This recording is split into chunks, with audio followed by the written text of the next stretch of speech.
Welcome to Story Lab. This week, we're talking about courage, while we take a look at the story of a kid who landed a giant job. Oh, and we're also gonna be doing this.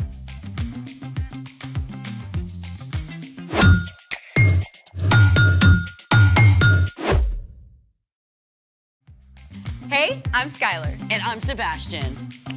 We're talking about courage, which is being brave enough to do what you should do, even when you're afraid. Yeah, like when you're trying something brand new. I got something new. A belt.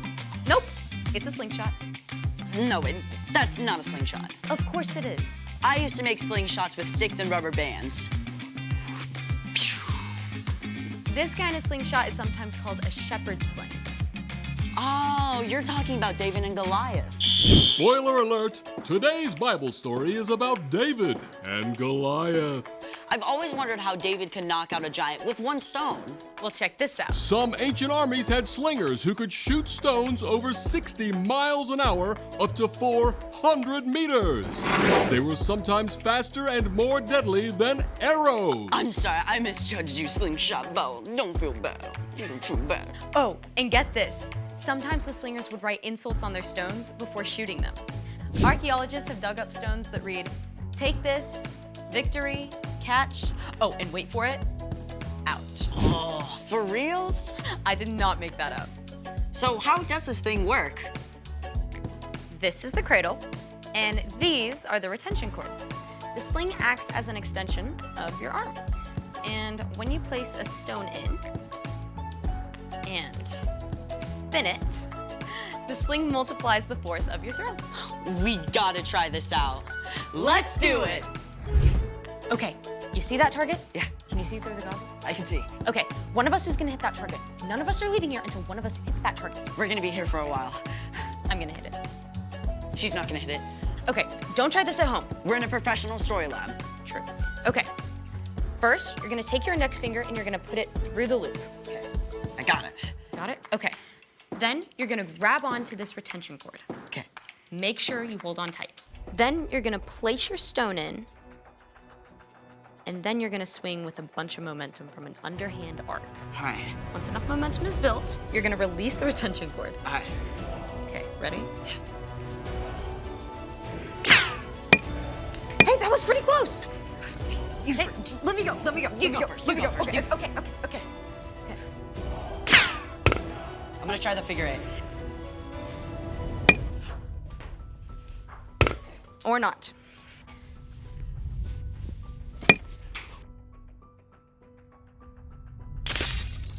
Way harder than it looks. I mean, David had all day, every day to practice in the fields. Which reminds me, it's time for... The story before the story. Today, we're in the 9th book of the Old Testament, 1 Samuel. God promised to bless the whole world through Abraham's family, the Israelites. God delivered them from slavery and led them through the desert to freedom in the land of Canaan. But the Israelites were like a yo-yo. They'd run to God and turn away from God. Run to God, turn away from God. Instead of trusting God to lead them, they begged for a king like the nations around them.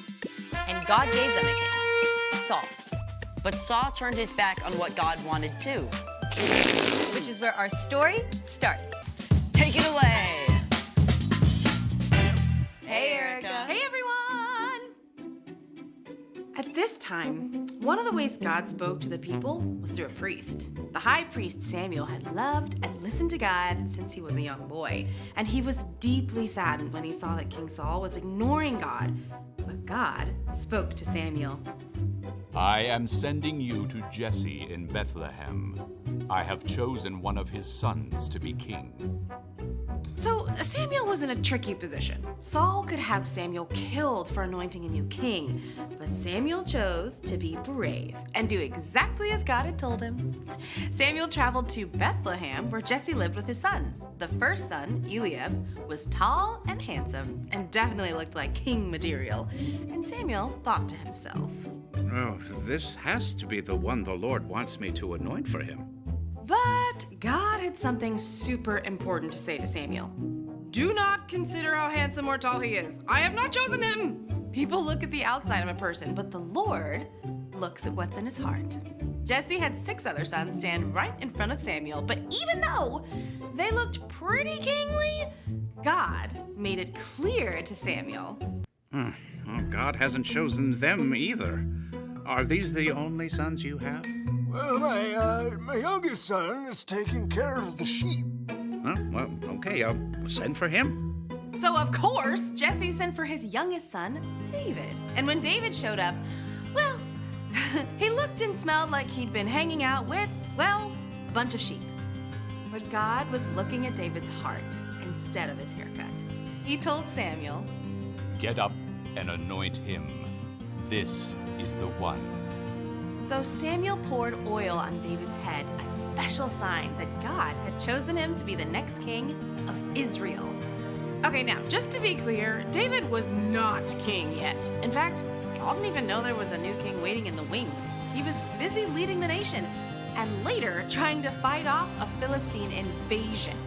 And the Philistines had a secret weapon, a warrior more than 9 feet tall, named Goliath. Choose one of your men. Have him come face me to decide this war. I dare you. Obviously, the Israelites were terrified! For 40 days in a row, they cowered behind the battle line as Goliath repeated his dare. Now, David's brothers were part of Saul's army.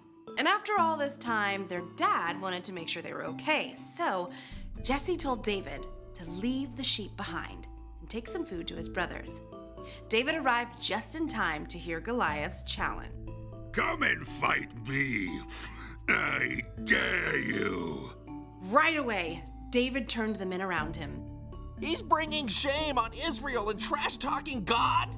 Someone has to fight him. Word got back to King Saul that this kid was asking about Goliath. So Saul sent for David. Don't let anyone lose hope because of this Philistine. I'll go out and fight him. You're too young.